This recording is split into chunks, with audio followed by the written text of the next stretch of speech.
আলহামদুলিল্লাহ, আম্মু এখন আমার কাছে। এই প্রথম সে তার মেয়ের গাড়িতে উঠেছে। জানি না, বলে বোঝাতে পারবো না আমার কতটা ভালো লাগছে। পৃথিবীতে মায়ের কাছে যে শান্তি, এইটা এতদিন ফিল করতে পারেনি। এখন আমার সবকিছুই যেন রঙিন মনে হচ্ছে। চলার পথটাও যেন বলবো আমি যে হারানো মানুষটাকে ফিরে পেয়েছি, এটার জন্যই আপনারা দোয়া করবেন, খুশি হয়েন। কোনো ধরনের ব্যাড কমেন্ট করেন না। শুধু মনে করেন আপনাদের ফারহানা বিথি আপু তার মাকে পেয়েছে। 20 বছর পর হারানো মাকে ফিরে পেলেন ফারহানা বিথি। যে মাকে নিয়ে সবসময় বলে আসছিল তার মা নাকি নেই, অথচ সেই মা 20 বছর পর এসে হাজির হলো। সবার সামনে পরিচয় করিয়ে দিল ফারহানা বিথি। আর ফারহানা বিথির মাকে দেখার পর লিটিজেনরা বাজে বাজে কমেন্ট করছে। অনেকেই তো বলছে ফারহানা বিথি নাকি ভিউ ব্যবসার জন্য পাতানো মা নিয়ে এসে নিজের মা বলে দাবি করছে।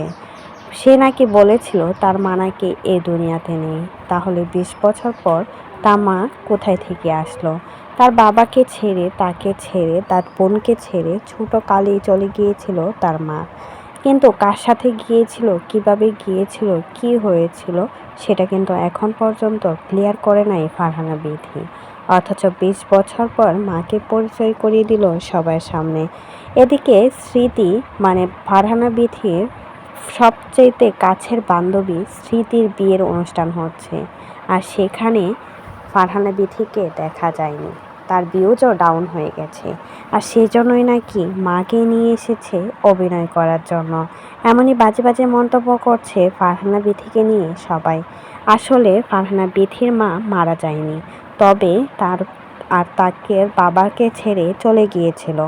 এখন আবার ফিরে আসছে। এখন তো সবাই বলছে ফারহানা বিথি যেন তার বাবার সাথে তার মাকে মিলিয়ে দেয়, কারণ বিথির বাবাকে দেখলে বোঝা যায় বিথির মাকে এখনও ভালোবাসে। আর সেজন্য সবাই চাইছে ফারহানা বিথি যেন তার মার সাথে তার বাবার মিলনটা করিয়ে দেয়। তো এই বিষয়ে যদি আপনাদের কোনো মতামত থাকে সেটা কিন্তু অবশ্যই আমাদের কমেন্ট বক্সে জানাতে অবশ্যই কিন্তু ভুলবেন না।